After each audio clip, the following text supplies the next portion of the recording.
Hello बच्चों, आप देख सकते हैं यहाँ पर ये जेईई मेन 2026 का प्रॉब्लम है। तो देखते हैं क्या है।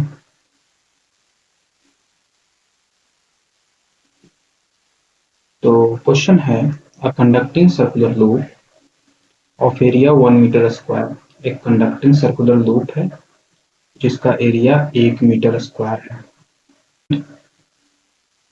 ये इस तरीके से वेरी कर रहा है। मैग्नेटिक फील्ड हमारा टाइम का फंक्शन है। If the resistance of the loop is 100 ohm, loop का रेजिस्टेंस दिया हुआ है 100 ohm, then the average thermal energy, हमें हमसे एवरेज थर्मल एनर्जी पूछा है, यानी एवरेज हीट पूछा है। Average heat dissipated in one period, in one period मतलब टी सेकेंड। एक टाइम पीरियड में कितना हीट डिसिपेट हुआ है, नहीं सॉरी, टोटल हीट डिसिपेशन नहीं पूछ रहा है, एवरेज हीट पूछ रहा है हमसे। Average heat dissipation in T second. Okay, जैसे आपसे एवरेज वेलोसिटी पूछा जाता था फ्रॉम, कोई टाइम दे दिया जाता था कि फ्रॉम 2 से 4 सेकेंड के बीच एवरेज वेलोसिटी बताइए। ठीक है, वैसे ही यहाँ पे आपसे एवरेज हीट पूछ दिया है 0 से t सेकेंड के बीच। तो instantaneous velocity into D T का इंटीग्रेशन किए तो मुझे टोटल डिस्प्लेसमेंट मिल गया, और फिर नीचे डी टी का इंटीग्रेशन करेंगे तो टोटल टाइम मिल जाएगा। और टोटल डिस्प्लेसमेंट और टोटल टाइम से डिवाइड करेंगे तो मुझे एवरेज वेलोसिटी मिल जाएगा। ठीक है, कोई भी फंक्शन, जैसे यहाँ फंक्शन कौन है, वेलोसिटी, तो वेलोसिटी का एवरेज एवरेज चाहिए तो instantaneous velocity into D T का इंटीग्रल करना होगा, और बाय डी टी का इंटीग्रल। जैसे कोई एग्जांपल हम जनरल ले लेते हैं कि कोई फंक्शन है एफ एक्स, तो इसका एवरेज आपको निकालना है, तो आप उस फंक्शन को डी एक्स के साथ प्रोडक्ट करिए और फिर इंटीग्रल करिए, और फिर नीचे उसी डी एक्स का टोटल इंटीग्रल करिए, जैसे यहाँ हमने वेलोसिटी के साथ किया। ठीक है, तो एवरेज हीट चाहिए तो उसके साथ भी हम यही काम करेंगे। एवरेज हीट के लिए हम लोग इंस्टेंटेनियस हीट निकालेंगे और dt के साथ प्रोडक्ट करेंगे, और फिर बाय dt करेंगे और दोनों को इंटीग्रेट कर देंगे। ठीक है, अब मुझे इंस्टेंटेनियस हीट कैसे मिलेगा, मुझे अब इंस्टेंटेनियस हीट निकालना है। तो इसके लिए इंस्टेंटेनियस हीट निकालना है तो इंस्टेंटेनियस पावर इंटू टाइम करना होगा। हीट बराबर पावर इंटू टाइम होता है। तो पहले मुझे इंस्टेंटेनियस पावर निकालना होगा, तब हम इंस्टेंटेनियस हीट निकाल सकते हैं। अब इंस्टेंटेनियस पावर कैसे निकाला जाए, तो उसके लिए पावर बराबर होता है वी आई, है ना। तो इंस्टेंटेनियस वोल्टेज और इंस्टेंटेनियस करंट चाहिए मुझे। अब इंस्टेंटेनियस वोल्टेज कैसे निकाला जाए, तो यहाँ पे देखिए मैग्नेटिक फील्ड लगातार चेंज हो रहा है, तो इस रिंग के, इस लूप के एसोसिएटेड, इस लूप से जो एसोसिएटेड मैग्नेटिक फ्लक्स वो चेंज हो रहा होगा, और उसके चेंज होने की वजह से ईएमएफ इस लूप में जनरेट होगा अकॉर्डिंग टू फैराडेज लॉ। तो वहां से हमें वोल्टेज मिल जाएगा, और इस ईएमएफ में रेजिस्टेंस से डिवाइड करेंगे तो हमें करंट मिल जाएगा। इन दोनों को प्रोडक्ट करेंगे तो इंस्टेंटेनियस पावर मिल जाएगा। और फिर ये इंस्टेंटेनियस पावर, क्योंकि ये जो मेरा इंस्टेंटेनियस पावर ये सभी वेरिएबल है, तो यहाँ पे हम फिर से इस तरीके से इंटीग्रेशन करेंगे, क्योंकि जो क्वांटिटी कांस्टेंट होता है तब हम टोटल टाइम से सिंपली मल्टीप्लाई कर देंगे। जैसे यहाँ अगर पावर कांस्टेंट होता तो सिंपली टाइम से मल्टीप्लाई करके हम हीट निकाल देते, लेकिन ये पावर मेरा कांस्टेंट नहीं है, वेरिएबल है। तो यहाँ पे हम छोटे से टाइम इंटरवल dt के साथ प्रोडक्ट करेंगे और उसको इंटीग्रेट करेंगे, तब जाकर हम हीट निकालेंगे। ठीक है, तो चलिए शुरू करते हैं काम। तो इंस्टेंटेनियस वोल्टेज ईएमएफ बराबर d phi by d t होता है। Phi magnetic field into area sine 100t, और एरिया एरिया एक है तो उसको नहीं लिख रहे हैं हम, तो बी ए कॉस थीटा। तो मैग्नेटिक फील्ड और एरिया वेक्टर दोनों हम इनटू द स्क्रीन ले लिए हैं, दोनों के बीच एंगल 0 हो गया, तो बच गया सिर्फ बी और by d T. Chain rule लगाकर इसको डिफरेंशिएट करेंगे तो इसमें आ जाएगा 100 sign 100t।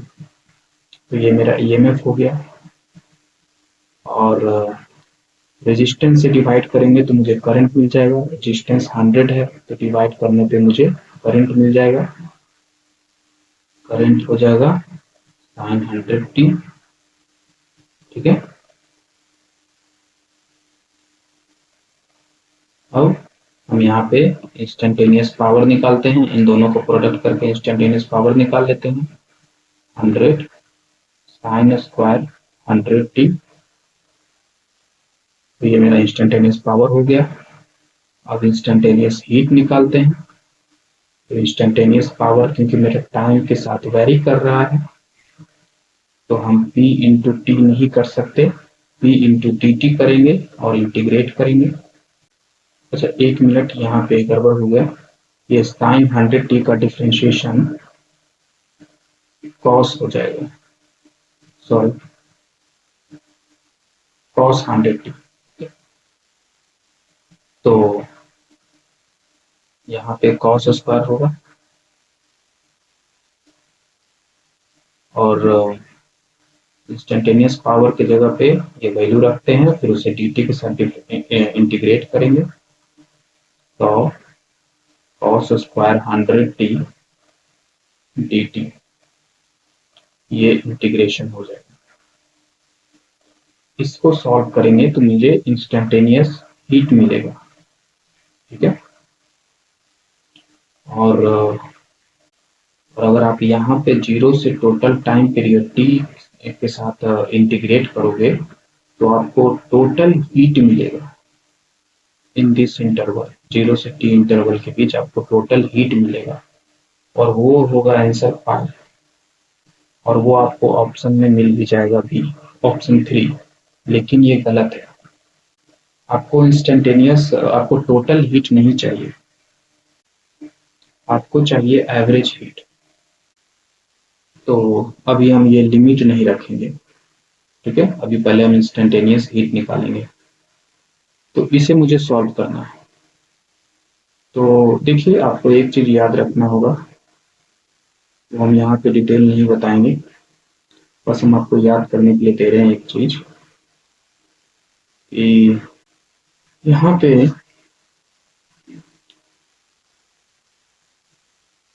Cos square 100t dt, इसका इंटीग्रेशन हम डायरेक्ट नहीं कर सकते क्योंकि इससे रिलेटेड कोई फॉर्मूला नहीं पता हमें बस पता है कॉस थीटा डी थीटा का इंटीग्रेशन। ठीक है, इसका नहीं पता, तो इसके लिए हम यहाँ पे पहले हम इसे इस रूप में लाएंगे। तो कैसे लाएं, तो cos 2 थीटा बराबर होता है cos square theta minus sine square theta,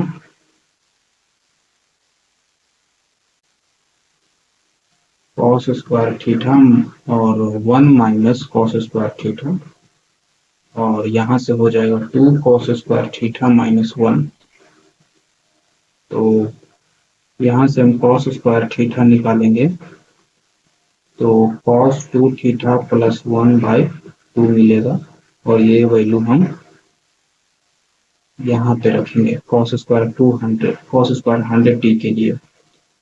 तो cos square 100t D T के लिए हम क्या लिखेंगे, cos 200t plus 1/2 D T और इंटीग्रेशन। फिर यहाँ से 1/2 हम बाहर निकाल लेते हैं, यहाँ पे हमें दो इंटीग्रेशन करने पड़ेंगे, कॉस 200t डी टी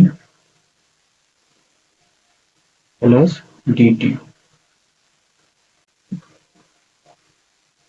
फिर यहाँ से cos 200t dt का इंटीग्रेशन करते हैं। यहाँ पे आपको 200t के जगह पे u, देखिए हम लोग रूल, इंटीग्रेशन का रूल क्या जानते हैं कि cos थीटा d थीटा का इंटीग्रल होता है sin थीटा, ठीक है। लेकिन यहाँ पे देखिए एक जगह 200t है और यहाँ t है। ऐसा हम sin थीटा तभी लिखेंगे जब दोनों जगह थीटा हो, तो इसको पहले इसके जैसा बनाना होगा, और ये हम सब्स्टिट्यूशन मेथड से बनाएंगे। 200t को u मान लेते हैं, दोनों तरफ डिफ्रेंशिएट करते हैं, तो ये मिलेगा, यहाँ से dt बराबर du बटे 200 मिल जाएगा, वही हम यहाँ रख देते हैं।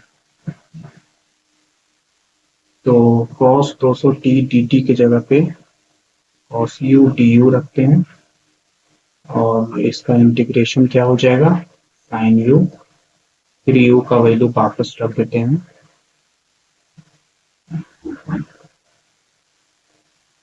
और हाँ dt के जगह पे du बटे 200 रखेंगे, तो sin u बाई 200 हो जाएगा। अब हम यहाँ पे u का वैल्यू वापस रखेंगे, तो साइन 200t बटे 200, तो इसका हमें यहाँ पे इतना वैल्यू आया, ठीक है, साइन के फॉर्म में आया। और फिर इस dt का इंटीग्रेशन t हो जाएगा।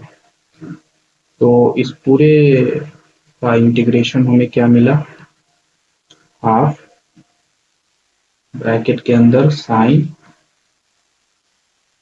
200t बटे 200 प्लस t, ठीक है। तो ये वैल्यू कहाँ से हम लिए थे, यहाँ से लिए थे, तो यहाँ पे वापस रखते हैं तो हमें इंस्टेंटेनियस हीट मिल जाएगा। इसे हम मिटा देते हैं थोड़ी देर के लिए, ठीक है। तो यहाँ से हमें मिल गया 50 साइन 200t बटे 200 प्लस t। तो ये मेरा इंस्टेंटेनियस हीट रहा। अब हम एवरेज हीट निकालते हैं, तो instantaneous heat into D T बटे डी टी का इंटीग्रल, ठीक है। तो और ये कहाँ से कहाँ तक, तो 0 से t टाइम पीरियड का वैल्यू क्या है, 2π/ओमेगा। ओमेगा का क्या वैल्यू है, तो ओमेगा देखिए 100 है ना, ये मैग्नेटिक फील्ड का वैल्यू साइन ओमेगा टी, तो 100, तो यहाँ 100, तो टाइम पीरियड आ जाएगा π/50। तो पहले हम इसके न्यूमरेटर को सॉल्व करते हैं, फिर डिनोमिनेटर को दोनों को रख के निकालेंगे। तो ये मेरा इंस्टेंटेनियस हीट रहा, तो इसके साथ हम डी टी रख के इंटीग्रेशन करते हैं, तो 50 ये जो वैल्यू है यहाँ पे हम रखते हैं, तो क्या होगा, 50 साइन 200t बटे 200, ठीक, और प्लस 50t, 50 से दोनों को मल्टीप्लाई कर दिए, फिर dt कर देते हैं, ठीक है। और फिर हम dt इंटीग्रल टोटल dt से डिवाइड करते हैं, तो दोनों को करेंगे, ये dt और ये dt, इंटीग्रेशन, ठीक है। अब आप इसको ध्यान से देखिए, ये वाले पॉइंट को, ये क्या है, हम यहाँ पे ये कह सकते हैं कि ये 200 हम बाहर निकाल लेते हैं, तो हम यहाँ पे कह सकते हैं कि साइन 200t का एवरेज निकाला जा रहा है ना। कोई भी फंक्शन एफ एक्स रहता है तो F x D x by D x ऐसा लिखते हैं। तो क्या कहते हैं कि एफ एक्स का एवरेज निकाल रहे हैं, है ना, एफ एक्स का एवरेज निकाल रहे हैं। तो वैसा तो यहाँ पे भी है। तो ये बात हमेशा याद रखिए कि साइन थीटा, साइन का एवरेज और कॉस का एवरेज हमेशा 0 होता है। Sine omega T by d T ऐसा कुछ रहे, ठीक है, तो इसका एवरेज 0 होता है। इसी को सिंपली ऐसे भी लिखा जाता है, साइन ओमेगा टी का एवरेज 0 होता है। सिमिलरली कॉस ओमेगा टी का एवरेज 0 होता है, ठीक है। तो यहाँ पे 0 हो जाएगा, बचेगा सिर्फ ये वाला टर्म, ठीक है। तो एवरेज हीट बराबर, इसको सॉल्व करेंगे तो क्या आएगा, टी स्क्वायर बाई 2 और नीचे डी टी का इंटीग्रेशन टी, लिमिट ले लेंगे 0 से टी, 0 से टी 25 या 25 टी स्क्वायर हो जाएगा और नीचे टी हो जाएगा, तो कटेंगे, ये बचेगा। और टी का वैल्यू हम लोग को मालूम है 2 पाई बाई ओमेगा, ओमेगा का वैल्यू 100 है, तो यहाँ से हमें आया पाई बटे 2। यही अगर आप, जैसा कि हमने पहले भी बताया कि अगर आप यहीं पे टाइम रख के 0 से टी रख के आप कैलकुलेशन करते, इंटीग्रेशन वगैरह वहीं पे करते, तो आपको आंसर आता है पाई, जो कि गलत हो जाएगा, क्योंकि वो पाई आपका टोटल हीट होगा। आपसे टोटल हीट नहीं पूछा है, एवरेज हीट पूछा है। Option 1 is correct.